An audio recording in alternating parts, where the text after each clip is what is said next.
Today's topic is stationary waves.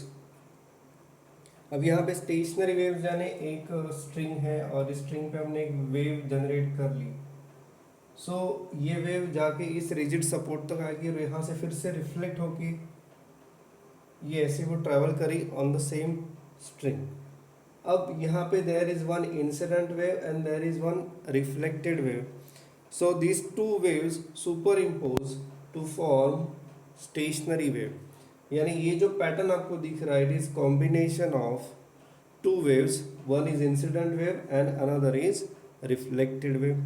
इससे जो आपको रिजल्टेंट इक्वेशन मिलता है वो कुछ इस प्रकार से है। Resultant vertical displacement is y is equal to 2a cos of 2 pi x by lambda into sine of 2 pi n t।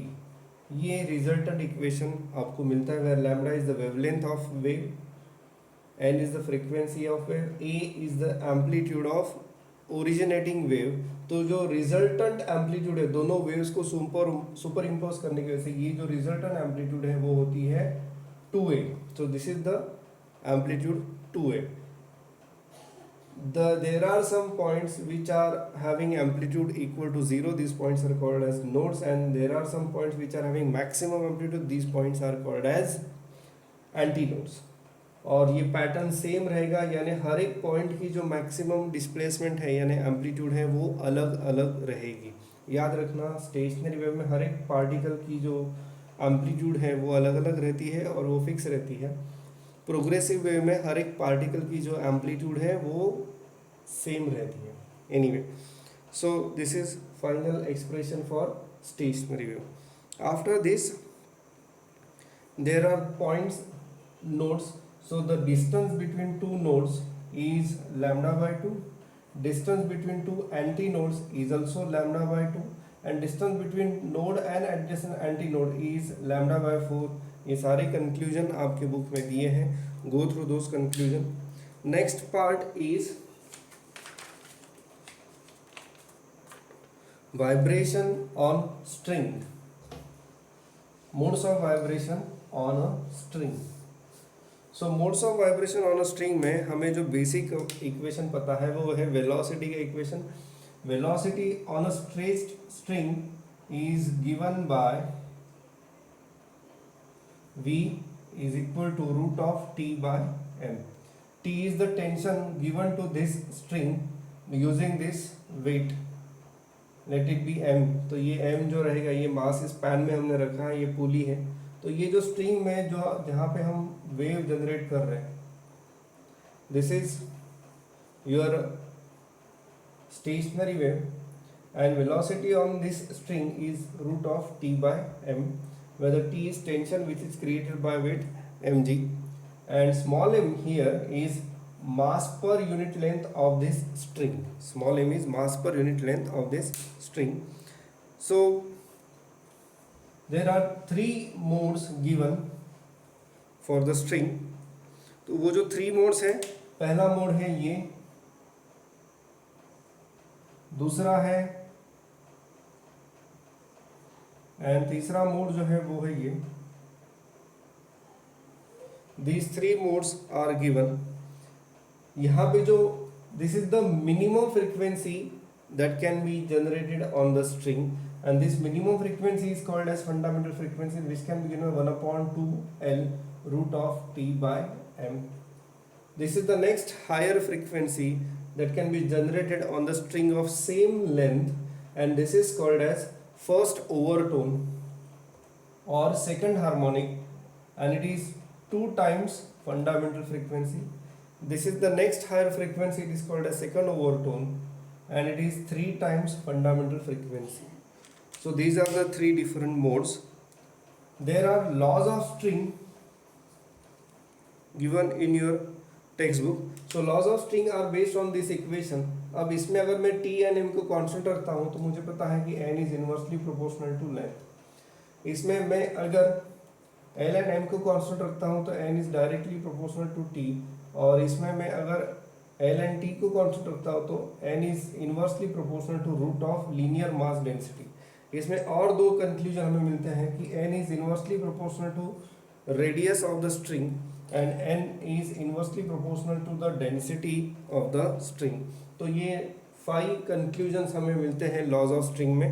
Go through it, इसके ऊपर क्वेश्चंस आपको पूछे जा सकते हैं। Next is vibrations of air column. उससे पहले एक इक्वेशन उन्होंने डिराइव करके दिया है। वो इक्वेशन कुछ इस प्रकार से है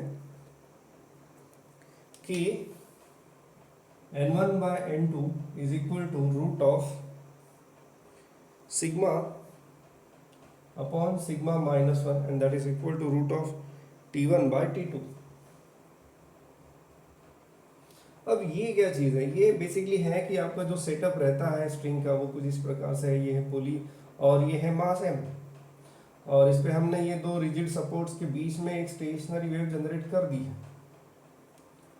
अब ये मास अगर मैं पानी में डुबो देता हूँ तो नेचुरली टेंशन कम हो जाएगा। तो ये जो दूसरा टेंशन है वो है T2। ये T1 is the tension just before. ये मास आप पानी में डुबोने से पहले जो टेंशन था वो था T1। पानी में आपने इसको डुबो दिया, टेंशन कम हो जाएगा, तो ये है tension T2। And sigma is relative density of this material of the mass, relative density of material of the mass. तो इसको समझ लो, इसके ऊपर भी आपको न्यूमेरिकल्स आ सकते हैं। चलिए अभी next is vibrations of air column, उसे देख लेते हैं। सो वाइब्रेशंस ऑफ एयर कॉलम क्या कहता है कि you have different air columns. The minimum frequency that can be generated on the air column is called as fundamental frequency. इस तरह से, so this is the minimum frequency, this is n, this let it be n1, let it be n2। तो ये n जो है it is given by v upon 4l। I am not going to derive this, v upon 4l। n1 it is found after doing some analysis, n1 is found to be 3 times fundamental frequency. This is called as first overtone, which is 3 times fundamental frequency. Second overtone is n2 and this is 5 times fundamental frequency. So in case of a pipe closed at one end, you are getting only odd harmonics, yani this is the fundamental frequency and the next higher frequencies are odd multiple of fundamental frequency. This is the case regarding closed pipe closed at one end.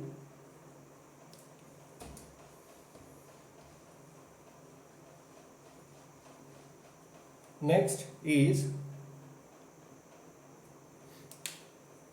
pipe open at both end। तो यहाँ पे फिर से वही, बस यहाँ पे ये जो पाइप है it is open at both ends।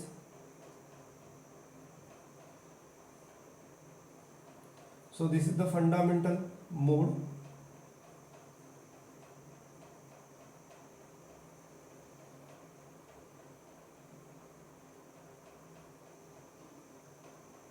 So here this is fundamental frequency n, this is first overtone, this is second overtone। It is found that n is equal to v by 2l, where l is the length of pipe। n1 it is found to be twice of fundamental frequency, n2 is 3 times fundamental frequency। This is first overtone, this is second overtone। Go through the conclusion given after this topic, you just revise these points, the conclusions are very important। There is also a term called as end correction and we have some numericals on end correction। Go through some numericals, some numericals are already done during the crash course।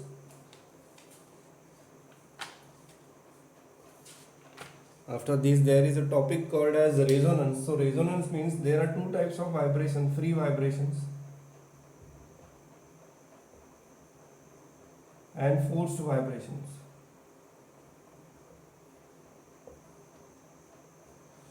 So whenever the frequency of forced vibrations is equal to frequency of free vibration, and frequency of forced vibration is equal to natural frequency, that is because of free vibration, then the object will oscillate with the maximum amplitude and this is called as resonance। Okay, next we have some advantages and disadvantages of resonance। So I will not discuss that theoretical part here। Now I will go through DPP. So in the DPP we have first question number 1, and that is the phase difference between a node and adjacent antinode in stationary wave is equal to. Now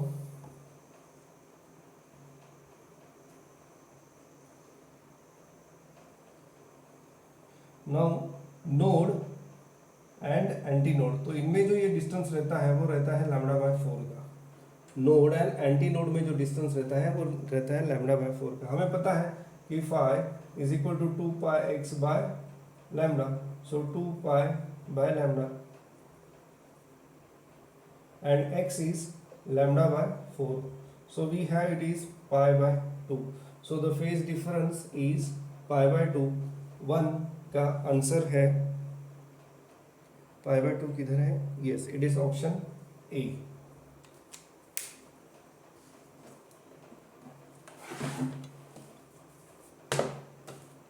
next is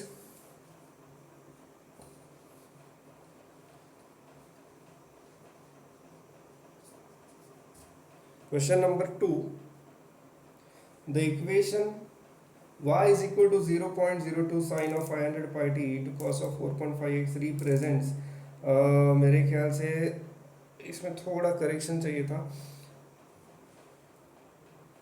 actually बात ऐसी है कि इसमें सारे options correct है. You check question number 2. In question number 2 all are correct options. ये आपको check करने पड़ेंगे. जैसे कि now let us see y is equal to 0.02 into sine of 500 pi t into cos of 4.5x. तो इसको अगर मैं कंपेयर करता हूँ 2 pi omega t, 2 pi n t, so 2 pi n is 500 pi and therefore n is equal to 250 hertz. तो frequency 250 hertz है, ये यहाँ पे कंफर्म हो जाता है. And that is also, it is also moving along x axis, तो ये it is moving along x axis. Stationary wave of wavelength. अब वेवलेंथ निकालनी है तो हमें ये पता है कि ये जो है ये होता है 2 पाई एक्स बाय लैम्डा. तो ये 2 पाई बाय लैम्डा जो दिया है यहाँ पे वो कितना है? 2 पाई बाय लैम्डा इज 4.5. अब यहाँ पे lambda is 2 pi divided by 4.5. अगर आप कैलकुलेट करोगे 2 पाई यानी ये 6.28 divided by 4.5, it is coming out to be 1.4. तो ऑप्शन बी जो है वो भी यहाँ पे करेक्ट है.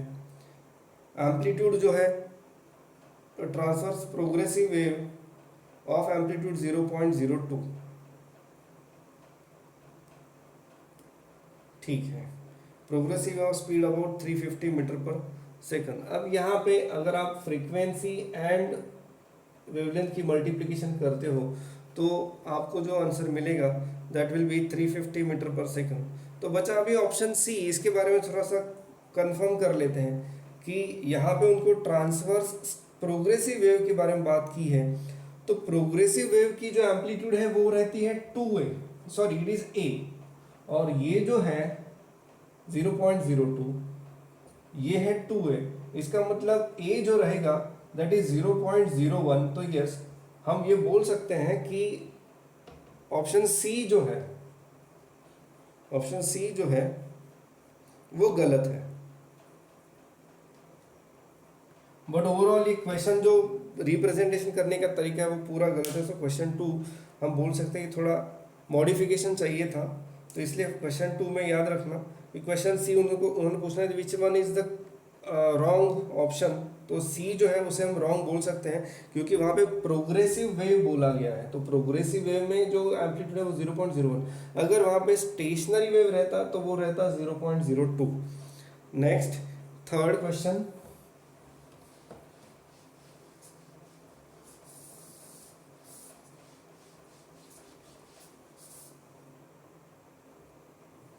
Question number 3 is the equation of stationary wave is 0.8 sine of 200 pi t cos of pi x by 20 where x is and t is whatever separation between consecutive nodes is consecutive nodes में separation पूछा है। अब compare करते हो आप उसे 2 पाई x by lambda, तो 2 पाई x by lambda is pi x by 20 यानी यहाँ पे पाई पाई कैंसिल और x कैंसिल, मुझे यहाँ पे लैम्डा जो मिलता है वो मिलता है 40 सेंटीमीटर। तो अब डिफरेंस क्या बोला, separation between consecutive nodes is, दो नोड्स के बीच में जो डिस्टेंस रहता है it is always lambda by 2, so it is 20 centimetre. आपका जो आंसर है 3 का वो है 20 सेंटीमीटर। 20 सेंटीमीटर है आपका option B.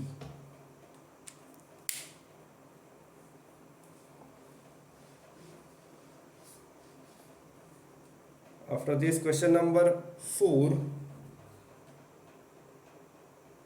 Speed of sound in air is 300 meter per second. Distance between two successive nodes of stationary wave of frequency 1000 hertz is. Simple है, यहाँ से पहले आपको बड़े आराम से वेवलेंथ मिल जाएगी। We know that n lambda is velocity, so lambda is velocity upon n. Velocity आपकी जो दी है क्वेश्चन में that is 300 meter per second. So 300 divided by frequency is 1000, it is 0.3 meter. Now distance successive nodes वो रहता है lambda by 2, so lambda by 2 is 0.15 meter यानी 15 centimetre. So third का, sorry not third, this is fourth I think, yes. So fourth का जो answer आ रहा है that is B.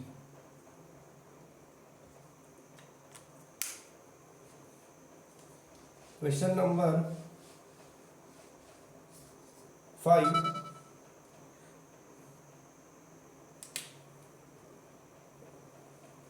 So question number 5 is the wave of frequency.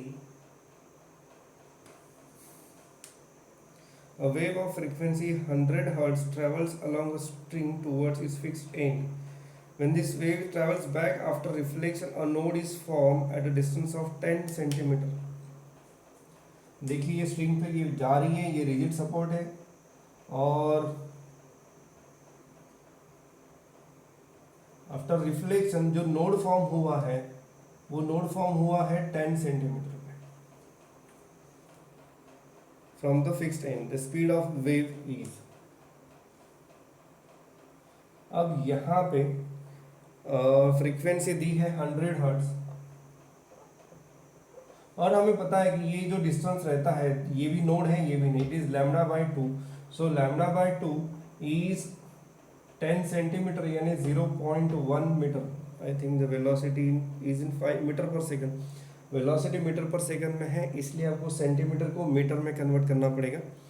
अब lambda is 0.2 metre और velocity रहेगी n लैम्डा, सो 100 into 0.2, आपका आंसर आ रहा है 20 metre per second. Question number 5 का आंसर है सी ऑप्शन। Question number 6,